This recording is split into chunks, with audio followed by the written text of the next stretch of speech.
At ito yung resulta. Ayan. Nasa 60 plus pa. Meron pang mga bato na naipon sa loob. Sabi ko, magkano naman yung opera? Abutin daw ng mga 100.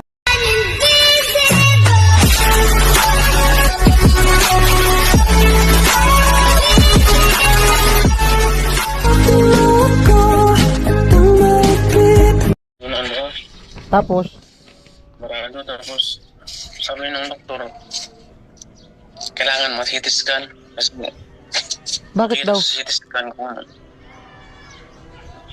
saan lahat. Tapos kung pwede pa sa machine, shockwave. Tapos kung hindi na kaya, opera talaga. Yun yung ano ng doktor. Dili na daw madala bulong, gamot. Komplikado na nga daw, Bin. Naiyak ko na nga ako kanina. Pagsabi ng doktor. Kasi hindi ka naman inaasahan na Malaki, ano yung mangyayari. malaki ang gagastusin yan. Ha? Malaki ang gagastusin sa opera. Kung sakali.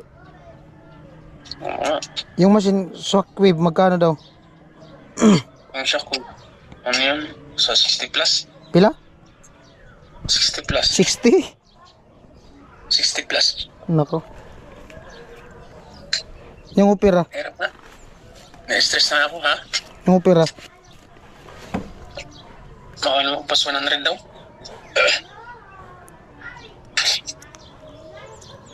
Sabi. May PhilHealth ka ba? Meron akong pili. Dapat maaskaso yung PhilHealth mo. Kung sakasali. Oo nga, dapat na ma-CT scan. 8,000 natin yung CT scan. Asa magpa-CT scan? Dito sa Plaza Medica, sa Naga. Kita daw yung resulta. Resulta ng CT scan lahat.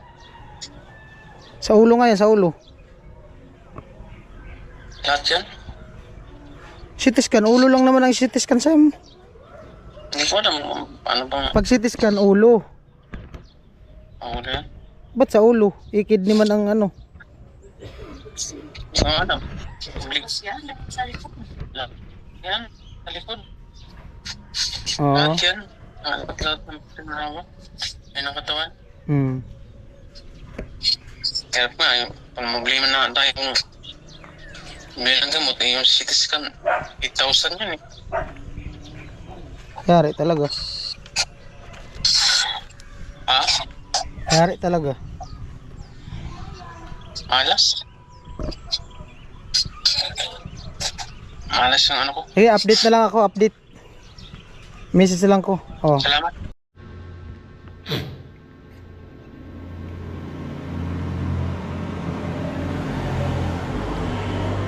Hey, what's up? Good morning. Panibagong araw, panibagong vlog. At ito po, bali update kay Kuya. Bali nung bago ako umalis ng Naga, bago ako bumalik dito sa Bato, ano sila, pumunta dun sa nag-ultrasound. At di ko na inantay kung ano yung ano ng resulta. Gawa nung meron lang nga akong vlog dyan sa ano, yung kay Tilo. Tapos ayun, nakapag-ultrasound siya. Pinarining niya doon sa doktor sa integrated. At ang sabi, ito nga, ito. Parang may video yata siya na sinend sa akin, baka masingit ko dito. At ito yung resulta. Ayan. Masyado kasing ano, blurred. Ay ano, ano sa mata yan. Yung dalawang itim na yan sa kawilaan, ano daw yan, bato na kung saan bumara sa dalawang kidney, no? Kaya siguro laging masakit. Tapos maliban dito sa dalawang bato na bumara, ito ano pa, meron pang mga bato na naipon sa loob ng dito, itong mga bilog na to na kailangan ilabas. Ang sabi nung doktor, inanuhan siya, second option, pumunta daw sa urologist para ano kasi talaga ma-check. Kasi doon sa Bicol Access, nandun daw yung mga urologist na yung mga doktor talaga sa kidney. So, ang nangyari, pumunta sila doon at chinik nga ganito ganyan. Ang sabi doon sa Bicol Access ng mga urologist, daw, CT scan. Hindi ko alam kung bakit. Sabi ko, bakit CT scan? Sabi niya, para daw ma-check yung buong katawan niya, pati likod. Kung ano ba talaga ang lagay ng kidney niya. So sabi ko, magkano? Ano daw? 8,000 yata. So sabi niya, mahal daw. Ang nangyari, siyempre, dahil nga sa kapos-kapos sa budget, ang nangyari, di na siya nagpa-CT scan. Kasi inisip niya din, ang sabi dun sa Bicol Access, i-CT scan, tapos, kung i-shockwave. Ang sabi niya, ang aabutin daw ng shockwave, nasa 60 plus yung gagastusin. Tapos kung di madala sa shockwave, opera. Sabi ko, magkano naman yung opera? Abutin daw ng mga 100. So, ganun nung nangyari. Sabi niya, lang daw, dahil nga sa wala man budget, hindi man tayo pera.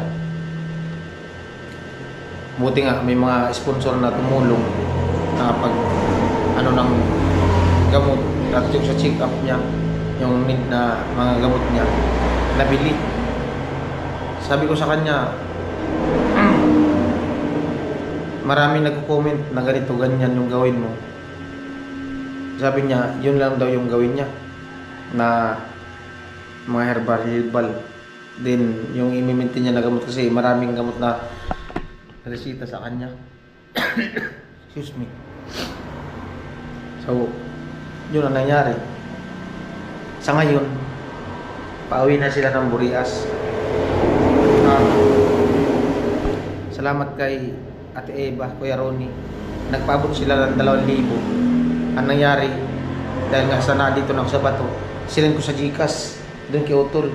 At isingit ko lang dito yung video na natanggap niya na yung pera na 2,000.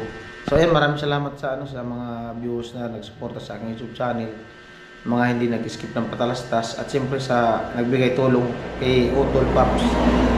No? Ayan, maraming salamat po sa inyong lahat. Di ko na isa-isahin, at alam niyo naman po kung sino po kayo dahil sa nabanggit naman yun naman ng karaang vlog. At ayan, sana nga madala ng gamot at ng herbal. Sabi ko sa kanya, huwag kang panahiga kasi lalong ma-stuck yung kailangan konting exercise hanggat kayang gawin mo. Sabi niya kasi masakit. Sabi ko, huwag mong mahalin yung sakit mo kasi pag panay kahiga, lalala yan. So sabi niya, kakayanin niya daw. So doon lang daw siya sa Burias recover. Sabi ko, marami naman herbal na pwedeng lagain mo at meron ka namang gamot. So ayan, maraming salamat po sa inyong lahat. At pag naubos yung gamot niya, yung mga pwede pa naman yung bilhin panibagong bilhin o magpa-check up. After pagkaubos ng gamot, balik siya check up. Nag-improve ba? Nag-work ba yung gamot sa kidney niya?